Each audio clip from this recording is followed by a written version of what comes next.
After that show, Alyssa spent 6 weeks in the hospital. She then went on to treatment for 3.5 months. She has now been sober for 5 months. And we had psychiatrist Dr. Chaghouri meet with Alyssa to open up about the past, how she is doing today, and certainly what the next step is for her. The last time I saw you, we had staged an intervention on your behalf, and you had some serious medical conditions. I ended up being in the hospital for a month. It was hard for me to realize that I was on my deathbed at that point. And how long have you been sober for now? On Tuesday, it was 5 months. Wow. I know, it's exciting, it's crazy. After you received treatment in the hospital, what ended up happening? I ended up going to Breathe right away. You do groups all day. They're intense. You open up what's been shut for so long inside of yourself. What are some of the things that were the hardest that you pushed down? It was things that I just didn't recognize about myself when I was using it, like how low I think of myself. Yeah, when you have low self-worth, you're gonna enter relationships with people that are abusive and that take advantage of you. Right. Have you been in any relationships where you were physically abused? Yeah. Can you tell me a little more?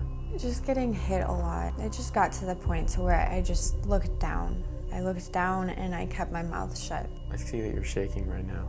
Yeah. It's really hard for me to talk about. There was a period in time I couldn't make it to the door. I was planning an escape to get out of the house that I was stuck in, and I was so terrified to even just move. And there were times where I would try to leave and I couldn't. And there were times where I was locked in rooms. You were being held against your will? Yeah. They would tell me to beg for my life, laugh in my face, and I was convinced I wasn't ever gonna make it out of that house. I was convinced that that was the end for me. What would they do to you in there?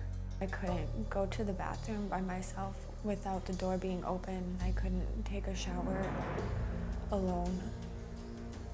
And that's why you were using some of the drugs. Yeah, to numb that. And now you have a greater degree of self-worth, that wasn't normal behavior and that you didn't deserve that. It's something I still struggle with, but I've gotten a lot farther than I was when I first came out here. Those wounds take time to heal. Do you feel like you need more time in treatment? I want it. I want to get it right this time. The doctors would like to help you with their next phase of treatment. And I'd like to introduce to you Ross Ramin, the owner and CEO of Rebos Treatment Center. Hi. I'm okay, how are you? It's nice to meet you, I'm Ross. Alyssa. It's a pleasure, Alyssa. How you doing? It's good to see you. Heard about your story a couple weeks ago. I'm willing to offer you 90 days of sober living. You're gonna have a treatment team of 5. You're gonna have your own psychotherapist, a chemical dependency counselor, you're gonna have a family therapist, you're gonna have a case manager, a spiritual counselor. And we partner with Dr. Phil's Path to Recovery. That's absolutely wonderful. I want to thank Breathe, and I want to thank the doctors, the show. I want to thank Rebos and everybody that has played a part in my recovery and my journey to this point. Well, you're very welcome.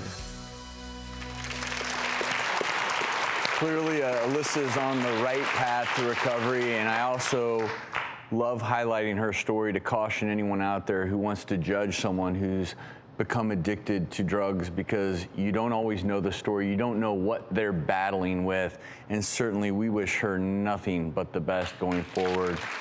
And we do want to thank the Tangerine Hotel for providing accommodations for Alyssa's family during her recovery.